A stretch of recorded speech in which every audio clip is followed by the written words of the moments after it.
Hello everybody, welcome to High Priestess 7777। कैसे हैं आप सब लोग। मैं आ गई हूँ एक और फ्रेश रीडिंग के साथ, और आज की रीडिंग में हम चेक करेंगे कि डू दे मिस यू और नॉट। क्या वो आपको मिस करते हैं या नहीं। ये टाइमलेस, जनरल और कलेक्टिव रीडिंग होगी। जब कभी भी आपकी नज़र से गुजरेगी तो ये आपका उस वक्त का मैसेज होगा। मैसेज वही लीजिएगा जो लगे आपको अपनी सिचुएशन से मैच करता हुआ। टैरो में ये मैसेजेस आए हैं, सब अपने ऊपर इम्पोज मत कीजिएगा और इनकी बेसिस पर कोई फाइनल डिसीजन मत बनाइएगा। हमेशा अपनी प्राइवेट रीडिंग लें, मुझसे लें या किसी और से लें, और जब आपको तसल्ली हो जाए कि आपने तमाम इन्फॉर्मेशन गैदर कर ली तभी आप किसी कंक्लूजन पर पहुँचें। डिस्क्रिप्शन बॉक्स में मेरा नंबर मौजूद है, साथ में सेकंड चैनल का लिंक भी मौजूद है। दोनों ही चैनल पर प्राइवेट रीडिंग लेने के लिए कॉन्टैक्ट नंबर एक ही है। I still need your support. I request you all कि आप दोनों ही चैनल्स को लाइक, शेयर और सब्सक्राइब कर लीजिए। Thank you so much. Now without any further delay देखते हैं कि क्या आपके पर्सन आपको अब भी मिस करते हैं, रिगार्डलेस आप लोगों के रिलेशनशिप की क्या स्टेज और फेज़ हो। विदाउट एनी सर्कमस्टांसेस किसी भी चीज़ को जहन में बलाए ताक लागते हुए ये देखते हैं कि क्या आपके पर्सन आपको आज भी मिस करते हैं या नहीं। Just breathe number 4, giving and receiving number 6, awaiting results. All right. 4, 6, 5 and number 2 bottom of the deck, find balance. एक स्ट्रगल तो है आपके पर्सन के माइंड में डिसीजन को लेकर, बिकॉज यहाँ पर ये फाइंड बैलेंस का कार्ड आया है, which is a big thing to say कि आपके पर्सन हमेशा ही से आपको लेकर नहीं, वैसे भी लाइफ इन जनरल ऑप्शंस में बहुत कंफ्यूज रहते हैं। जब कमिटमेंट की बारी आती है तो किसी और की चॉइस में पड़ जाते हैं, किसी और की चॉइस में आते हैं तो लगता है कि ये टाइम अभी सही नहीं है, it's too early to do anything. Drinking की किसी चीज़ की बहुत आदत होगी, बुकिश नॉलेज की तरफ बहुत ज़्यादा जाते होंगे, या उनकी अकल उस वक्त जवाब नहीं देती होगी, उनको लगता होगा जैसे ताले लग गए, लॉक लग गए, सो एंड सो फोर्थ। तो डिसीजन लैक करते हैं और जगल कर रहे हैं चीज़ों के अंदर, रिश्तों के अंदर, लोगों के दरमियान बहुत सारी चीज़ों में कंफ्यूज्ड हो जाते हैं। तो जहाँ तक ओवरऑल एनर्जी की बात है तो आपके पर्सन एक कंफ्यूज्ड पर्सन है। ठीक है। Now looking at this scenario, ये जो 3 कार्ड्स आए हैं, जब कभी भी इनको एक सुकून चाहिए होता है, एक प्लेजर टाइम, एक लेजर टाइम, अपने आप को सेटल रखने के लिए, अपने आप को काम डाउन रखने के लिए, अपने आप को जॉयश मूड में लाने के लिए, कुछ इमेजिन करने के लिए इंटीमेसी लेवल पर, तो ये आपको बहुत याद करते हैं। बिकॉज इनको बहुत ही सूदिंग इफेक्ट आता है आपके बारे में सोचकर। आपके साथ गुजारे हुए जितने भी पल हैं शायद वो बहुत ही ज़्यादा रिलैक्सिंग हैं, और उसमें हर चीज़ में जो है वो अच्छा ही अच्छापन है, बिकॉज ख़ुद भी एक अच्छे माइंडसेट के साथ होते होंगे जब आपके पास होते होंगे। तो कोई ऐसी कॉन्फ्लिक्टेड या कोई ऐसी डिस्प्यूटेड या हर्टिंग बात आप दोनों के दरमियान होती नहीं होगी। तो इनको वो टाइम बड़ा बड़ा ही प्लेजर टाइम लगता है, तो ये डेफिनेटली आपको याद करते हैं।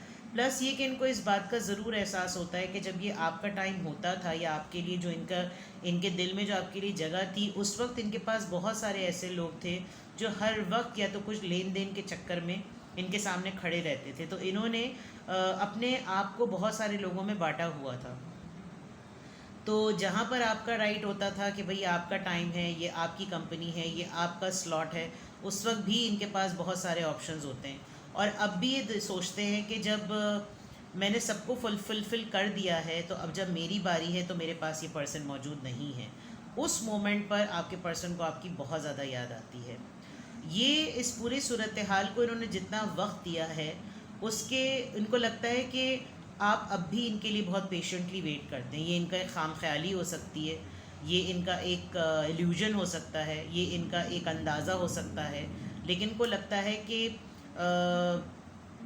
इतना टाइम, इतना वक्त हो गया, अब मेरे पास याद करने के अलावा कोई और ऑप्शन नहीं है, मैं सिर्फ याद ही कर सकता हूँ या कर सकती हूँ। बिकॉज़ अब चीज़ें बहुत बदल गई हैं। अब चीज़ें जो शुरू शुरू में कच्ची कच्ची थी वो पुख्ता हो गई हैं, चाहे वो इंतज़ार है, वो सब्र है, वो मोहब्बत है, वो वक्त है, वो कंपनी है, जो भी है वो बहुत पुख्ता हो गई है। और अब जब मेरी सोच में इतनी पुख्तगी आ गई है तो फिर अगले की, यानी कि आपके भी मिजाज और सोच में जो है वो पुख्तगी आ गई होगी। तो एफ़र्ट आपके पर्सन की तरफ से मिस करने के पॉइंट ऑफ व्यू से तो सही है, लेकिन उस मिस करने के एफ़र्ट को एक्शन में लाने की जो वो है प्रैक्टिस, वो ज़रा कम लग रही है। मिस करते हैं, फॉर श्योर करते हैं, ये भी ख्याल आता है, ये भी याद आती है, इस बात का भी एहसास बहुत आता है कि इस वक्त को बांटने के लिए और स्कैटर्ड करने के लिए बहुत सारे लोग जो हैं वो सराउंडिंग में मौजूद हैं। लेट्स सी कि क्या आपके पर्सन आपको अब भी मिस करते हैं। Do they still miss you? क्या आपके पर्सन आपको अब भी मिस करते हैं? आप जिसको भी माइंड में रख के रीडिंग देख रहे हैं, just think of that person और देखते हैं कि क्या अब भी वो आपको मिस करते हैं। 2 कार्ड्स आ रहे हैं, 10 ऑफ वॉन्ड्स, 5 ऑफ कप्स, परेशानी। कोई ना कोई पछतावा तो इनके दिल पर बहुत स्ट्रॉन्ग है। इनको ये इस बात का बहुत शिद्दत से एहसास है कि इन्होंने आपका रज के, जिसे कहना चाहिए ना, दिल तोड़ा है। 8 ऑफ सोर्ड्स, तो कार्ड भी इंटरनेशनल होता है। चलें, वह खैर कार्ड्स ही इंपॉर्टेंट होते हैं।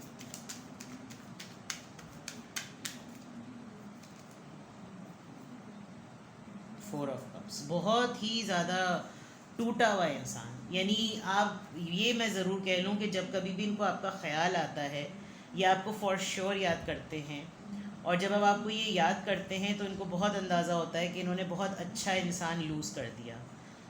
परेशान जब होते हैं तो सबसे पहले आपका ख़्याल आता है, और जब ख़्याल आता है तो शर्मिंदगी होती है कि मदद मांगूँ कैसे, क्योंकि मैं उसके लिए प्रॉब्लम्स में उसके साथ कभी भी नहीं खड़ा हुआ था या खड़ी हुई थी। और एक इनका अपना पूरा वजूद अपने आप को एक बॉल में, एक क्रिस्टल बॉल में, एक सर्कल में बंद महसूस होता है। उनको लगता है मेरा होराइज़न इतना कॉम्पैक्ट है कि मैं उस चीज़ में से निकल ही नहीं सकता, मैं क्या उसकी मदद करूं। यानी मुझे इतनी शिद्दत से याद भी आ रही है, लेकिन हर इनका मतलब ये आपके सवालात से भी डरते हैं। ये अगर आपको मिस करते हैं बहुत ज़्यादा, अगर आपको कांटेक्ट करने की कोशिश करते हैं, कभी सोचते भी हैं कि कांटेक्ट करने की कोशिश करें, हिम्मत जुटाएं, लेकिन इनको लगता है कि आप इनको रिफ्यूज़ कर देंगे विद द 4 ऑफ कप्स। इनकी ऑफ़र को एक्सेप्ट नहीं करेंगे, इनको बातें सुनाएंगे, ये इनका परसेप्शन हो सकता है। आजकल तो आपके पर्सन काफ़ी परेशान नज़र आ रहे हैं विद द 10 ऑफ वॉन्ड्स, और इनको आपकी याद हमेशा अपने परेशानी वाले लम्हे में शिद्दत से आती है। बहुत ज़्यादा जब इनको अंदाज़ा होता है कि इनके दिल पर, इनके दिमाग पर, इनके कंधों पर एक्सट्रीम लेवल का बोझ हो चुका है, तो इनको बहुत अंदाज़ा होता है कि मैं एक टूटे हुए इंसान होने के नाते मैं कैसे उससे कांटेक्ट करूं, जबकि मैंने उसको इससे भी बड़ा धचका दिया हुआ है। और इनको अपने सराउंडिंग में कोई ऐसा इंसान नज़र नहीं आता जो इनको इतने अच्छे तरीके से हैंडल करे जितना आपने इनको टाइम दिया है, इनको हैंडल किया है। मेमोरीज़ आपकी बहुत अच्छी है, लेकिन फिर भी हो सकता है हालात के हाथों इन्होंने कुछ आपके साथ ऐसा किया हो, गोस्टिंग कर दी हो, जो कुछ भी कर दिया हो, तो इनका मुंह नहीं बनता। और ये इनकी चाह बहुत होती है, इनका दिल बहुत करता है कि ये आपको कांटेक्ट करें, आपसे बात करें, लेकिन इनको रिजेक्शन का फियर बहुत ज़्यादा है। Let's see more, do they still miss you? क्या ये आपको मिस करते हैं? King of wands, 4 of swords, आजकल बीमार हैं ज़रा ज़्यादा, तबीयत ज़रा ज़्यादा ख़राब है। एस ऑफ वॉन्ड्स, इनके अंदर ये पैशन डेवलप हो रहा है, अर्ज आ रही है। Yes, they are missing you very badly at the moment. इनको वो रोमांटिक पल बहुत ज़्यादा याद आ रहे हैं जो आप दोनों ने साथ में गुजारे हैं, और बहुत जो टाइम आप लोगों ने इन्जॉय किया, डेटिंग का था, लव मेकिंग का था, जो भी था, you can take it as it resonates और as it fits with you. लेकिन ये पर्सन आज भी ये जब कभी भी एक बात, ये जब कभी भी आपको मिस करते हैं तो ये इनके जहन में अपनी पिक्चर जो होती है वो उसी एज की और उसी टाइम की होती है, क्योंकि आपके साथ गुजारा हुआ वक्त बहुत अच्छा है, बड़ा ही प्यारा है। डिस्टेंस आप दोनों के दरमियान बहुत ज़्यादा है, और 2 ऑफ वॉन्ड्स, आइसोलेटेड हैं ये बहुत ज़्यादा, और ऑब्सेसिवली आपको मिस अभी भी कर रहे हैं। तो और 7 ऑफ पेंटिकल्स फिर से आ गया, तो दैट मीन्स कि इनको पता है कि ये वक्त बदलेगा, ये टाइम बदलेगा। इन्होंने जो टाइम आपके साथ गुजारा है, इनको उसी टाइम का जो है ना वो है कि हाँ भाई, मेरी एज यही थी, मेरे पास बहुत टाइम था, मेरे पास खूबसूरती थी, जवानी थी, सब कुछ था, पैसा था, बहुत ही पैशन था, मेरे पीछे दुनिया दीवानी थी। और हकीकतन with the King of Wands, ऐसी दाढ़ी तो नहीं होगी उनकी, लेकिन और ख़ातून की भी ऐसी दाढ़ी नहीं हो सकती, बट किंग ऑफ वॉन्ड्स एक बहुत ही खूबसूरत, बहुत ही अट्रैक्टिव पर्सन का कार्ड होता है। आजकल इनकी तबीयत ठीक नहीं चल रही, बीमार हैं, और दिल की बातें किसी से नहीं करते, और डेफिनेटली वो चीज़ें आपके कॉन्टेक्स्ट में ही होती होंगी।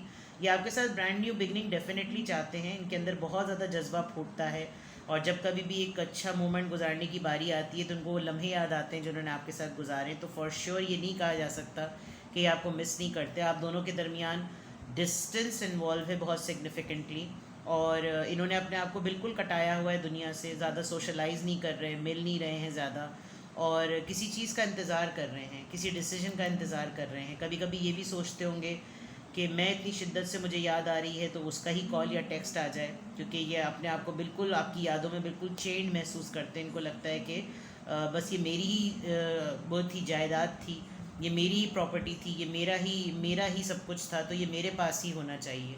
तो इस तरह की चीज़ें जो हैं वो इनके माइंड में बहुत ज़्यादा आती हैं, बहुत ज़्यादा इन सब चीज़ों को ये सोचते हैं। लेट्स सी, जब ये आपको इतना ज़्यादा मिस करते हैं तो चैनल मैसेजेस क्या आते हैं इनकी तरफ से। Do they still miss you? क्या आपके पर्सन आपको अब भी मिस करते हैं? Do they still miss you? क्या आपके पर्सन आपको अब भी मिस करते हैं? क्या आपके पर्सन अब भी आपको मिस करते हैं? I want you, I hope you will wait for me, if I ask you to stay would you leave? यानी वही वाली बात जो मैंने कही थी, इनको रिजेक्शन का बहुत डर है, बहुत अनकंडीशनल लव इनको फील होता है, और जब कभी भी आपके बारे में सोचते हैं तो खुद ही सवाल खुद ही जवाब करते हैं। इनको आप शिद्दत से चाहिए हैं, और इनको लगता है कि शायद आप इनका इंतज़ार आज भी कर रहे होंगे, जैसे आप पहले डेस्परेटली वेट करते थे। अगर आज भी आप इंतज़ार कर रहे हैं और आपकी कहीं मुलाकात हो, तो अगर आपको रुकने का कहें तो क्या आप रुकेंगे? आप वापस इनके साथ दोबारा चलेंगे? My life started when I met you, इनकी एक्चुअल ज़िंदगी शुरू ही तब हुई होगी। I am addicted to you, बहुत ऑब्सेशन है, डेविल कार्ड की फीलिंग यहाँ पर आ रही है, लत लग जाती है ना लोगों को। I am obsessed with your body. देखिए वो जो लवर्स का कार्ड था उससे क्लियर हो गया कि इनको आपके स्टैटिस्टिक्स बड़े याद होंगे अच्छे तरीके से। उप्स, इतने सारे कार्ड्स गिर रहे हैं, यहाँ क्या गिरा है भाई? I want a fresh start with you, Ace of Wands आ गया यहाँ पर। इनको दोबारा से आपके साथ दोबारा से फ्रेश स्टार्ट चाहिए, और ये खुद जवाब खुद सवाल में बहुत ज़्यादा है। Seek professional advice. हो सकता है इनको जो इनकी तबीयत ख़राब है उसमें ये होम रेमेडीज़ कर रहे हों, सेल्फ मेडिकेशन कर रहे हों, तो इसमें इनको कोई गाइड कर रहा हो, कोई कह रहा हो कि इनको किसी प्रोफेशनल को देखना चाहिए। Love me and a lie awake thinking about our future. Okay भाई, सोचते तो बहुत ज़्यादा है, बहुत ज़्यादा सोच रहे हैं, और सोचते सोचते ये सारे ख़यालात आते हैं कि इनको आप चाहिए भी हैं, और ये आपको अपनी ज़िंदगी में उन लम्हात की बेसिस पर वापस चाहते हैं कि आप रुक भी जाएं। आपकी बॉडी का मिस्ट, आपकी बॉडी की महक, उसका लम्स, तमाम चीज़ें इनको याद आती हैं। तो मतलब बहुत रोमांटिकली आपको मिस करते हैं, साथ में वो तमाम चीज़ें भी सोचते हैं जो कि हाथों से छूट गई, हालात से मिट गई, बिखर गई, जो भी लॉसेस हुए, लेकिन इनको ये गुरूर और भरम बहुत है कि आप इनकी प्रॉपर्टी हैं। तो ये थी आपकी रीडिंग कि क्या आपके पर्सन आपको आज भी मिस करते हैं। तो यस जनाब, बिल्कुल मिस करते हैं। कुछ भी आपसे रेजोनेट करें मुझे कमेंट सेक्शन में बताएं, और अपना बेहद ख्याल रखें। और ये आपको मिस करते हैं, ये इनका प्रॉब्लम है। ज़रूरी नहीं है कि आप फ़ौरन ही हेटरेट कमेंट्स करना शुरू कर दें, भाड़ में जाए। लोग तो लिटरली, मुझे हैरत होती है, वो अब्यूज़ कर रहे होते हैं अपने पार्टनर को कमेंट्स में। जब आप अब्यूज़ कर रहे हैं और जब आप सब कुछ कर रहे हैं ना, तो ये बात आप लिख लीजिए, चाहे आपको अच्छी लगे या बुरी लगे, वो इंसान आपके दिमाग से भी आज तक नहीं निकला है। ठीक है ना? अपना बेहद ख्याल रखिएगा। Bye bye.